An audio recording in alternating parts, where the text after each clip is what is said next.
when they took you from Africa and they banned you from being called Kunta Kinte, Rasul or Muhammad. That's right. When they took us on that westerly course, then they forced us into their names. Teach. And they called us Smith, Jones, Robinson, Green, Brown, Hogg. A black man called Mr. White. And when we go to China, and we put our passport down, and the Chinese immigration control official looks at that passport and he sees Mr. White, he expects to see a white man. And when he sees the black man, he says, uh-oh, this man doesn't know who he is. I shall try. But many of us as black people today, we're very foolish people. That's right. Because we don't understand why another man gives you his name. Because when he gives you his name, the giving of another's name denotes possession. It means he owns you. As long as you're walking in another man's name, he knows he owns you. You can talk as strong as you like. Yeah, I'm for black, yeah, Mrs. White. Yeah, they're laughing at you. Because they know that when you take another's name, that's why in marriage, in the tradition of marriage, the woman takes the man's surname. Go ahead. And leaves her maiden name, because that taking of the other's name denotes possession. In the event of divorce, you don't walk around with the other man's name. You now relinquish that name because you're no longer with that one. What brings about insecurity is when you have a false concept of yourself. And the false concept of self is white supremacy. They believe that they are better because they are white. And as a result, see, when a man has that kind of silly mentality, Hitler had the silly mentality that the white man, the Aryan, is superior. So then at the Olympics, Jesse Owens kicks up all the Aryans. Hitler is outraged. He's angry. The white man pushing white supremacy. That's why they would cut off our penis when they would lynch us. Penis envy. They're afraid of the black man because of our potency, because of our manliness. Because when you look at the black man, he's a real man. He's strong. So then they would have us as mandingos, fighting one another. That's why even today, they want to be the heavyweight champion of the world. They can't find a white man to do it. So they tried to turn a black man, Frank Bruno, into a white man. They called him the Great White Hope. They're desperate. We're not allowed to play golf. Why are we not allowed to play golf? Because we are inferior. We can't play the game. But let one black man into golf. Then all of a sudden there's a tiger in the woods. And he doesn't just play golf, he becomes the master. We're not allowed to play tennis. Let black people into tennis. We go straight to Wimbledon and win it in 1935. A black woman. Now Venus and Serena, they run out of opponents. They have to play each other. The white people cannot compete on an even playing field. They let us into athletics. You can't run like us. You let us into any field of endeavor, we dominate it. So they feel, and they become very afraid of anything that goes contrary. And so every time a black man stands up for black people, Martin Luther King, shot down. Malcolm X, shot down. Patrice Lumumba, shot down. Steve Biko, shot down. Everyone. Nelson Mandela, they locked him up for 27 years. We can count back 400 years of the most brutal treatment. Look, they took my name, my language, my culture. They killed my mother, my father, denied me religion, disallowed me to read or write for over 300 years. Reduced me to the level of an animal where they branded me on my chest, branded me on my buttocks with a branding iron.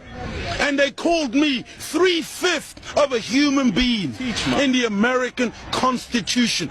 Is that the act of a human being or the act of a devil? It's for you, you answer it. just calling white people names. No! We're just going on the basis of what we have experienced. Black people were taught to hate ourselves. That's right. Even to this day, many of my people suffer from self-hatred. Teach Muhammad. And you will see us trying to change our skin color. Teach Muhammad. When I was born in the 50s, in Jamaica, they would take, like my nose, the mothers would sometimes take the nose and try to squash it, to hate self, that they felt that the baby was ugly if it had thick lips and broad nose and black skin. And so this is in order to counterbalance that degree of self-hatred, there had to be a teaching given by Elijah to black people that would allow us to fall in love once again with ourselves. See, because look, I know you're a wise man, and so you must understand that I'm a baby in wisdom, but I'm not a fool. And he's saying here today that the Caucasian is in fact the oldest group on the planet. I beg to differ. Look, one of the most famous anthropologists is Professor Leakey. And when Professor Leakey went in search of the origin of human beings and human species, he didn't stop very long in Europe. He went to Africa. And the oldest bones and the oldest human beings to this day that you call Zinjanthropus, using the Latin meaning Zin and Xanthropus, meaning a black man, that oldest man, they say, is millions of years old. You went back and found one even older than that. You called her Lucy, a black woman. Go ahead. And every sensible historian, anthropologist today agrees that the black man is the father of human beings. Even your geneticist, Mr. Mendel. Go ahead. You have Mendel's law. Go ahead. Mendel says that light eyes are recessive. Light skin is recessive. You can take the recessive, the dark skin is dominant, the dark eyes are dominant. You can take the recessive from the dominant, but you can't get the dominant from the recessive. This is Mendel's law. And so all of your scientists have proved that you can't look. Black is not even a color. That's right. Black is the mother and father of all colors. And if you want a baby, even if the woman is a white woman, the baby has to come out of the triple darkness of her womb. And this is the origin of all life. Within the black, you have the whole color spectrum. But in white, two white people laying down together, they can only produce white.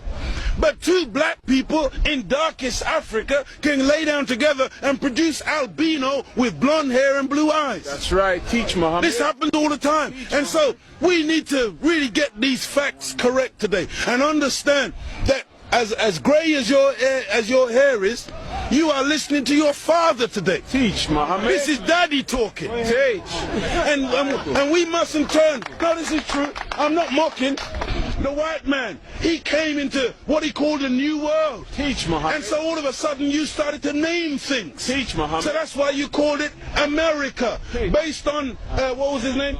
Amerigo Vespucci, a Caucasian. Africa. That's why you called it Africa, based on the European explorer called Africanus.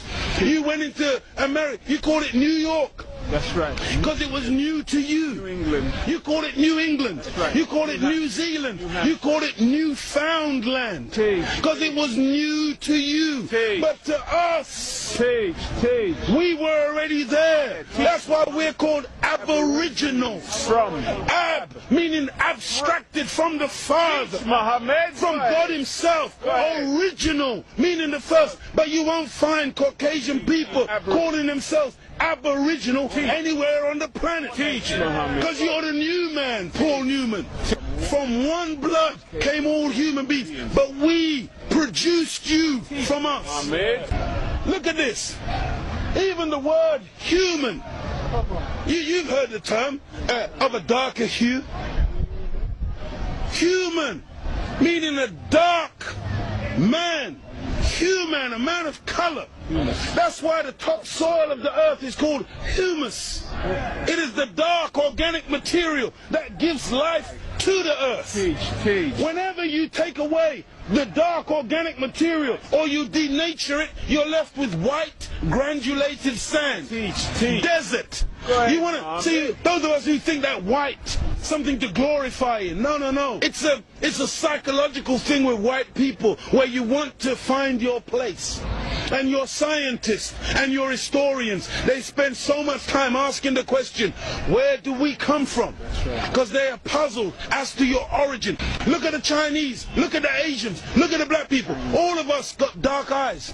All of us got black hair. The only one on the planet who's got ginger hair, blonde hair, brown hair, grey hair, brunette. You are the one that's gone around the world making everything based on color. You were the one who went into Australia. You were the one who went into South Africa. You were the one who went into Asia and classified people and things based on color.